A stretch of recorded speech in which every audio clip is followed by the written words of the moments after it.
Welcome to Two Roads Crossing, a podcast production of the Christian Veterinary Mission. Do you wonder how your faith fits together with your profession?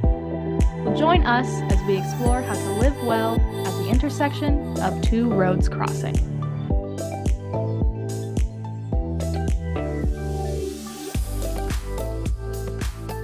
Welcome to Two Roads Crossing. My name is Barry Schwank.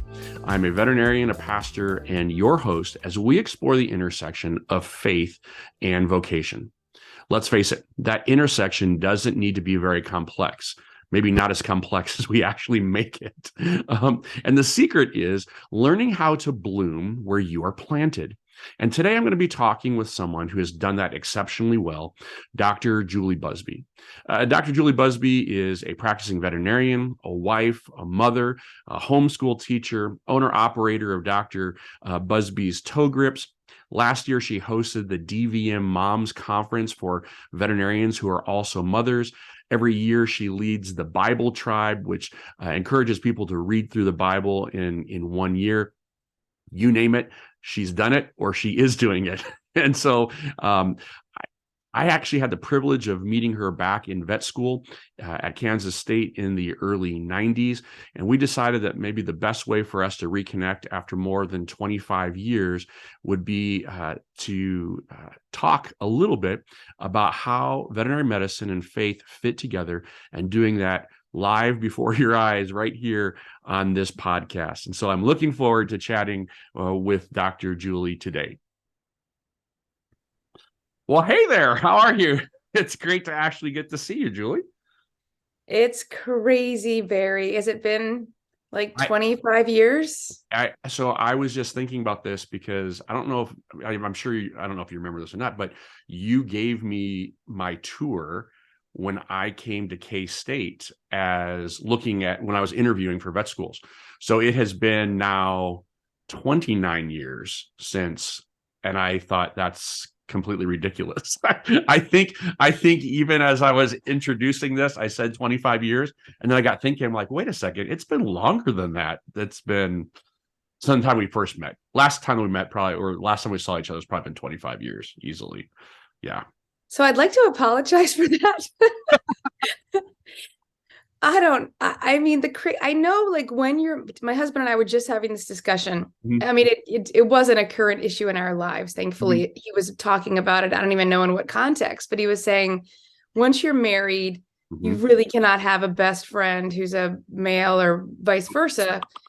But this was back in vet school. We were all footloose and fancy free. And like, you were absolutely positively one of my best friends. Yes. And we had shared so much life together. Really, yes. It was like a group. It wasn't just you and me. It was like a group of us. It was. And it's amazing how, I mean, so one of the things that happens though, is that we kind of, I hate saying we grew up, but we grew up outside of like the Facebook email era. Yes. So, like, being able to stay connected even afterwards. I think that the first time that I came, that I realized Facebook was a thing, we had come home from furlough from Ethiopia, and someone said, "Oh, you've got to sign up for this thing to stay connected." But so I have it, but I don't use it. Like, it's not something that is a tool that, yeah. So it's one of those things. Yeah. Time goes by. Right. So anyway, please know the love in my heart is not represented for you, is not represented by the 25 years that we haven't spoken. Well, so it's funny because like when we started talking about for CVM, started talking about doing podcasts, you're one of the people that was at the top of my list. I'm like, oh, it's been so fun to kind of vicariously. And it's also bizarre to me that over the last 25 years, we haven't bumped into each other at conferences, or like, I run into completely random people. I was at when Kansas State was playing in the Fiesta Bowl against the Oregon Ducks. I stopped at a Denny's in Phoenix and ran into a classmate. And I'm like, how is it that just completely random? And I'm like, and here it is, somebody who I'd love to bump into over the last 25 years. I completely, oh, it's all good. It's all good. But it's one of those things that like I wanted to, as part of as part of what I wanted to talk to you about today, really kind of ties in with a lot of stuff, a lot of old memories, because in this podcast, we're talking about how faith and veterinary medicine kind of fit together, and trying to help folks navigate through that process. And I can't think of anybody that has done that as well as what you have. And so I was really excited that when you said you had some time to chat, because I can remember back, that going all the way back to that first time when we met. I don't know if you realize this either, but God used you as the deciding factor of whether I was going to go to Kansas State or not. Like, I had all these choices, and I don't know if you remember, but I asked during my little tour what type of Bible studies, and I asked that at every interview that I went to, every tour that I went to. And I remember you saying, because at that time, I think it was just you and maybe Susan and Michelle, we're getting together to pray in the mornings, and we're doing like an informal Bible study, and you were really trying to get something going. And I remember thinking, oh, I want to be a part of starting something like that. And so in the end, that was my decision to go to Kansas State. Had everything to do with trying to figure out how veterinary medicine and faith fit together. And had that been for you because at that time you had gone to K-State as an undergrad too, right? Yes, I had chosen it as my first choice vet school, so decided to go to undergrad there too. And it helped that it was a bargain. I mean, I really think back then, I was out of state tuition because my dad was a chaplain in the Army. So we didn't have a home state anywhere. But I think it was like $6,000 a year for undergrad. We're gonna have to edit that out. People are gonna be really angry when they hear that. Well, yeah, they can be blessed that they're not as old as us, so it balances out. That's the truth. That's the truth. So when you made the decision to be a veterinarian, did you do so thinking that it was going to be a vehicle for faith? Was it faith that kind of drove you towards veterinary medicine, or how did that initial connection happen for you?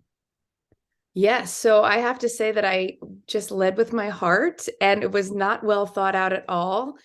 In hindsight, I can see God putting together incredible puzzle pieces in my life that I mean, let this be an encouragement to people, because I went to college 17 and clueless. I mean, I knew that I wanted to be a veterinarian. That's the only piece I knew.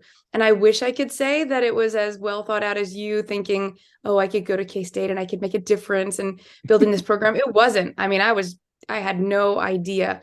I just knew that I really believed that God had written that dream in my heart to be a veterinarian.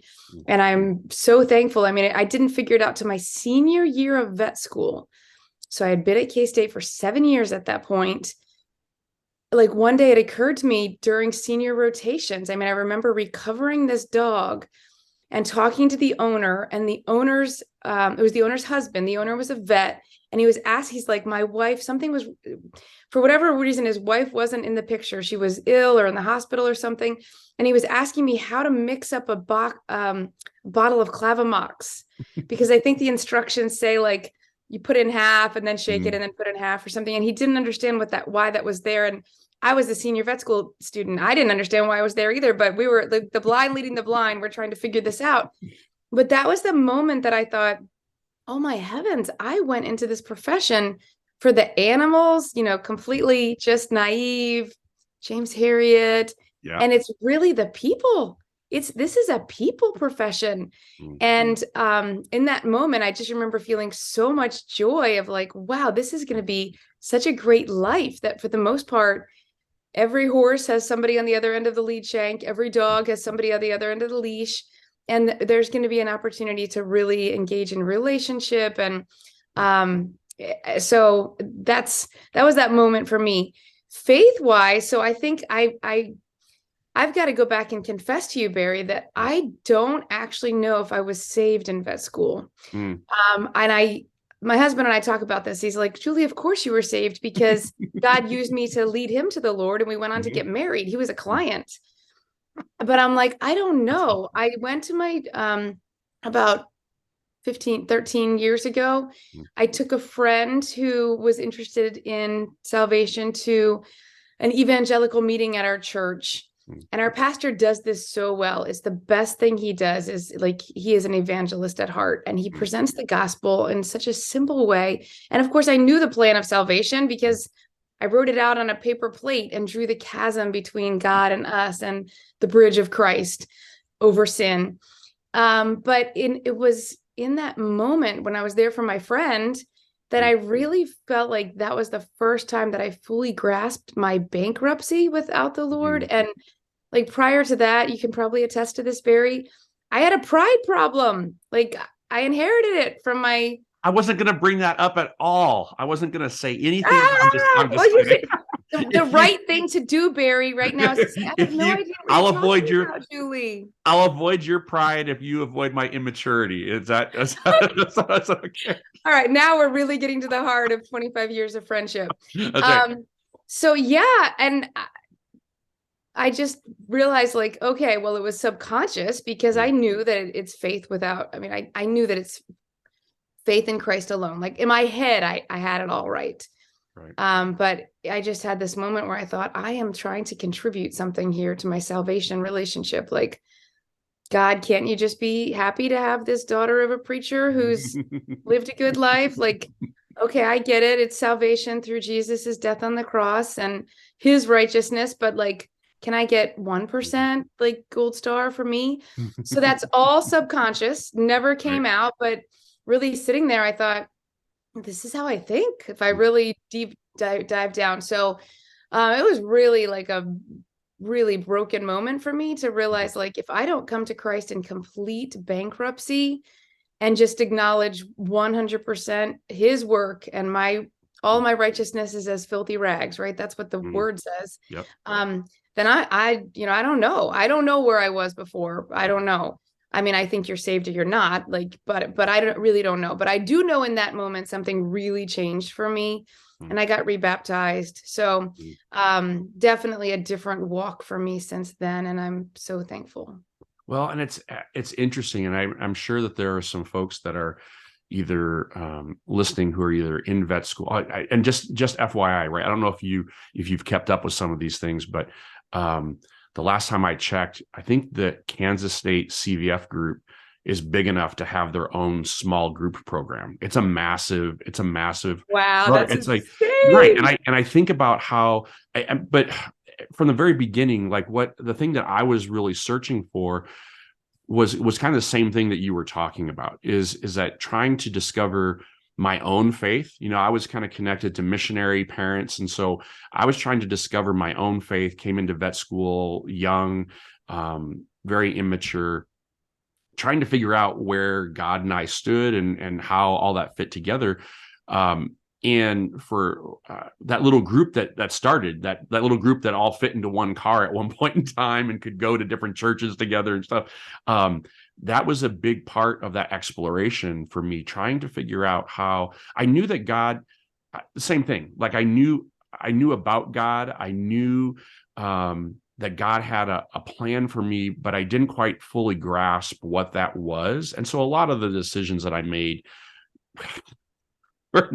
were based off of me trying to do exactly what you were saying, just trying to add things as opposed to just listen and discover his voice in a more clear way.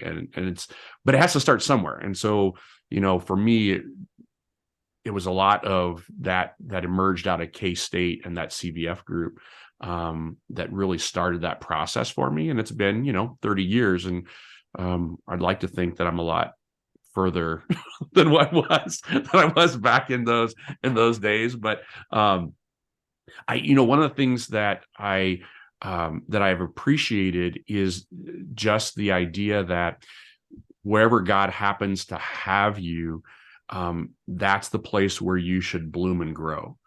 And there was a lot of growing that I did in Manhattan and then beyond Manhattan and since then, and I'm sure you can say the same. But part of that, I think, is part of the initial soil that we got planted in way back in the day. Do you remember that? And I want to say that this was your idea, and so maybe this came out of pride. Maybe I don't know what came. Do you remember that Good Friday service that we had? Yes, I was hoping we could talk about that. Yes. Yeah. So I think that's part of just God being God. Like he can, you think about the wicked people in the Bible, like people, you don't have to be holy for God to use you. God uses all kinds of people in all kinds of circumstances. So, yeah, I think that was my idea. And do you remember driving all over Kansas looking for pastors because we wanted to put together something that was like interdenominational? But it was God. I do believe God used it. I mean, even some of the people that were involved in the music, I don't know where they stood spiritually, but I don't know. Do you want to talk about what it was? Because it was crazy. Well, it was a brilliant idea. And just again, I think that the original way that you pitched it was that there are a lot of folks that are on campus in clinics that couldn't get away for a Good Friday service and Easter service. And so what would it be like if we just had a worship service on campus at the vet school and just open it up to anyone who wanted to come? And at that point, I don't know if it was the Hills Practice Management Center or we had like that big conference room. And I don't even know if that's even possible to do anymore. I mean, to be honest with you, it was something that, and I remember on that Good Friday, we talked about it and we got, who was it? Was it Tripp that was like playing the drums, and you did the drums. Yeah. And like, so we put together, that little praise band. We had pastors come in and it was standing room only. And I remember thinking, because at that time going into it, I remember thinking I felt really alone as a believer. Like our little group was indeed just a little group.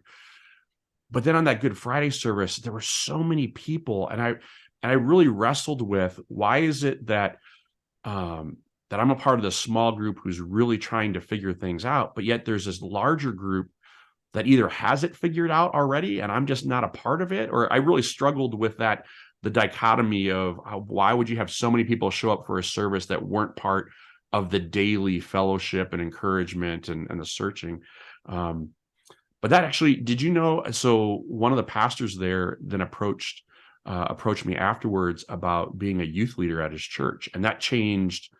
So from there, that next year in vet school, I was teaching Sunday school classes to high school kids, and then even took a trip. We went. We took the entire youth group to Detroit, Michigan from Manhattan for an Acquire the Fire concert. Like, so bizarre. And I'm thinking about, why would anyone trust me at that point in time in my life? But all those things that kind of grew out of it. So what was your impression at the end of that whole thing? My whole goal, and this is why it's so odd, because like I said, I don't even know where I stood with the Lord at that time. But I wanted other people to come to the kingdom. I really did want that. And I know that time of year and Christmas are like the two times when people are really receptive to spiritual things, like that might shut you down any other time of the year. So my goal in that, and again, how much of it was me, I don't know. I mean, I think hopefully the Lord was working through me, but this was in my humanity, these are my thoughts. Like, let's do this and let's make it evangelical. So the three pastors each had a piece of the story. Like, one talked about leading up to, I think, the crucifixion. One talked about the crucifixion, and then one talked about maybe the Easter message, because I think we went all the way since it was our only shot. Yeah. And they all loved and they loved the Lord and knew the scripture well, and it wasn't a politically correct service. I mean, you're right. We preached Christ crucified, and I just remember hoping that and praying that lives would be touched there. And I don't know. I mean, I do know one of my classmates reached out to me years later and said, "I was saved, Julie. I thought you would want to know." Like, I didn't know then. I actually made fun of you when you would go up and make announcements on the loud, because in our classroom you could make announcements for your little the lab groups about CVM meetings or whatever. And then I have another classmate who's become a friend years later, even though we weren't particularly friends in vet school, who's a strong believer. So I don't know, but that was my thinking, is this is a time that we need to capitalize and we need to use it to preach the gospel. So I actually parlayed the message into my into my veterinary practice when I owned. Can I tell you a funny story? Yeah, please. So I said, same kind of thinking, like, let's reach people where they are and when they're receptive. And so I said, we're going to have an Easter sunrise service. So I owned a vet practice for almost 10 years, and it was on a beautiful farm. It was in a freestanding building, but I'm like, this will be a beautiful place. So I'm not a morning person. I don't know. Do you remember that? I know that full well. Okay. So I'm not a morning person. My husband is. No. So he God wakes me up at like 4:30 or whatever to, like, we're going to get up, we're going to get going, we're going to set up the chairs, we're going to get the donut, whatever, make the coffee. Well, he wakes me up, he goes out and does his thing, and he's like setting up chairs in the driveway, whatever. Now people are here, they're all arrived, people are seated. It's like, the sun's about to rise, the show's on the road. And he's like, where is Julie? I haven't seen her. And he comes back in and I'm still in bed. I never got up. I fell back to sleep. So all my not all, but like my clients are there. I got the preacher's there. Like the party's starting. It's not like you can delay. It's like sunrise. The sun is rising.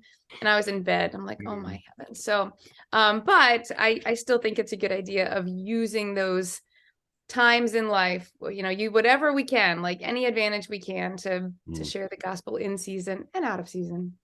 Well, and I think this might have been your senior year when CVM had the board meeting at K-State.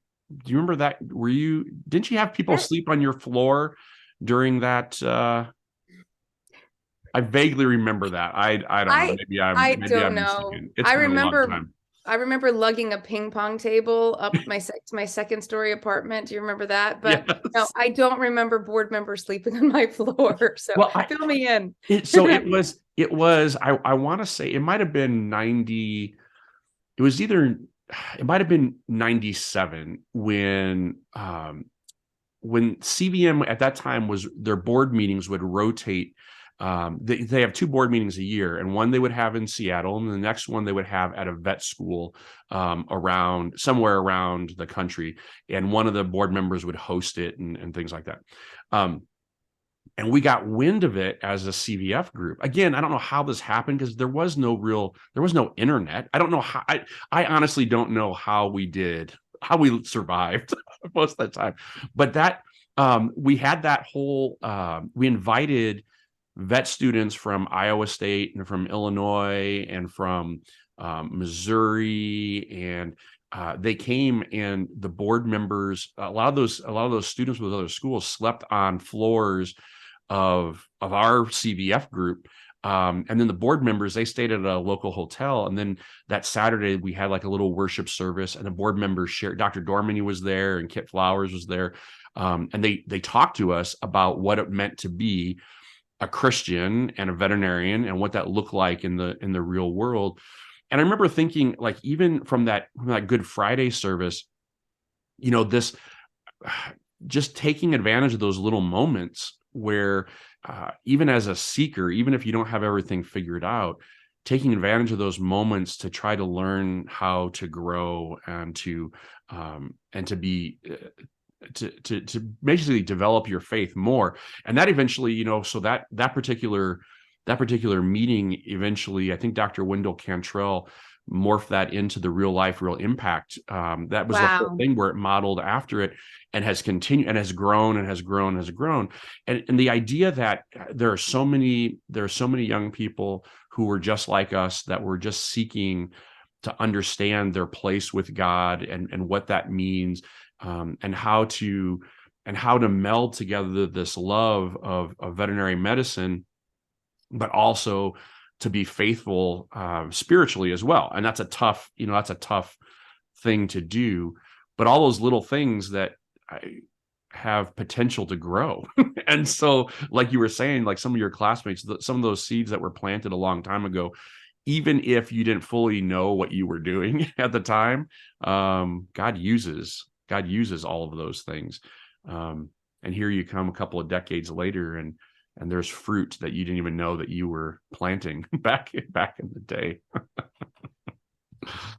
Did you? So when you, yeah, go ahead. Well, you mentioned like, how did that happen that came to K-State? And I want to make sure we don't miss the opportunity while we're talking to mention the name of Dr. Keith Beeman. So that may have been how that came to be. I wouldn't surprise me, but like, I just want to say what an amazing man of faith who you could just see like Jesus in his life and his grace, like so full of grace. And there was a person who made me think, if this is what a Christian is, that's what I want to be, because he just, in contrast to some of the other personalities that we ran into as vet school professors, especially just this man who was so full of the fruit of the Spirit. Right. Well, and even because after Dr. Beeman, Dr. Anderson came in, and at that time, he stepped in to kind of help our CVF group navigate some things. And then he served as the interim dean. And I think at that first CVM meeting, he and Dr. Chengapa actually came and gave a welcome to the CVM board members. And I remember Dr. Anderson, he first gave a welcome as the interim dean of the College of Veterinary Medicine. And then Dr. Chengapa gave a welcome.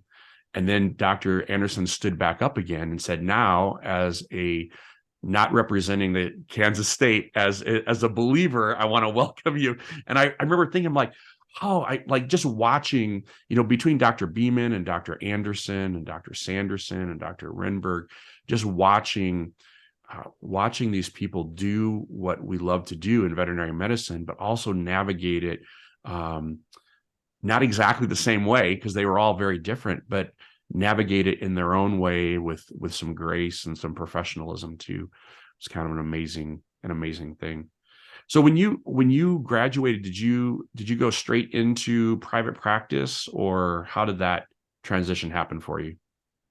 I did. I took a job in mixed animal practice. I had, horses were my passion. Right. And this is when it's good to bring up that Kentucky is really not that far from Illinois.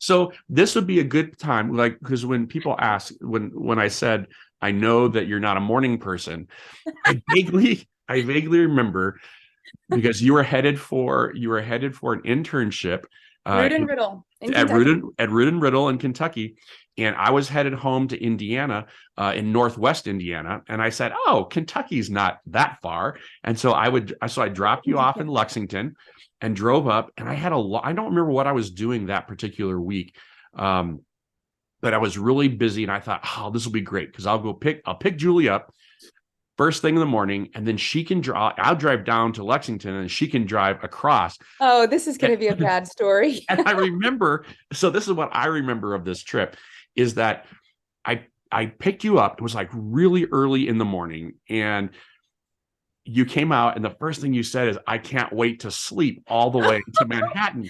And I was like, "Oh, I'm so tired." I'm like, "Okay." So we drive like, it must have been maybe an hour, and I stopped at a gas station, and I come back in, and it was that little Ford Ranger pickup that I had, and you were spread out across the entire seat, and you were like out cold. I couldn't wake you up. And I was like, what am I supposed to do? It was like March. It was cold. And so I remember curling up on the floorboard and trying to wrap myself around the stick shift. It was so, yeah, I know. Oh my heavens. Okay, well, in my one defense, I had been recovering horses from colic surgery all night long for the entire spring break. But oh my heavens, that's terrible. That is my only memory of waking up, and you were on the floorboard and I was on the seat. And even then, in my selfishness, realizing like, this is the driver who is sacrificed for you. Why are you on the seat? So yeah, I am so sorry about that. No, it was, I have, like, there are a lot of, those are the things that you do. Those are the things that you do in college. And that friendship was a very special one, and anything that I could do to help you. It was like, between you and Susan, it was like I had two sisters. I mean, I have a sister who's younger, and I kind of missed her going off to college. And so having you and Susan there, it was just such a good, had to deal with all the stuff that comes along with, obnoxious brothers and sisters.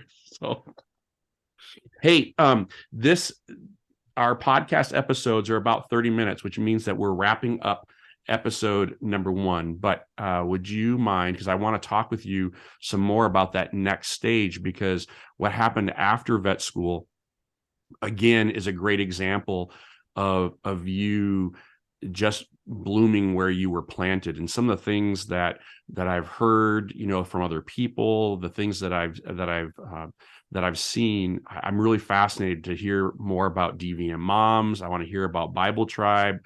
I want to hear about some of that progression. So if you don't mind, we can roll that into part 2 of this episode with you.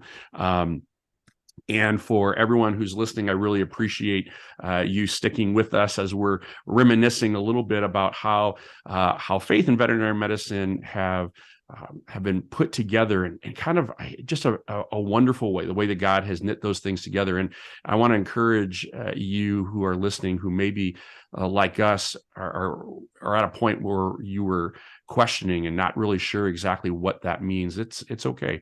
God has plans for you, whether you see them right now or not. Maybe in 30 years, you'll look back with a dear friend and be able to see God's hand at work as well. And maybe by listening to our story just a little bit, you will come to understand how to live well at the intersection of two roads crossing.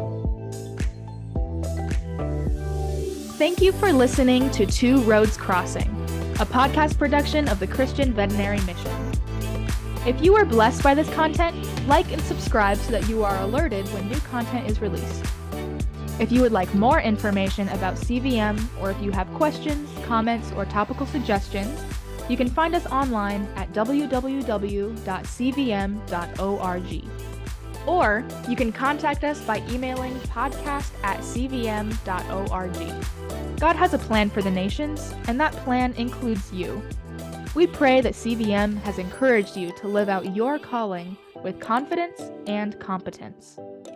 So, until next time, may the voice of the shepherd ring loud and clear as you follow him in faith to the intersection of two roads crossing.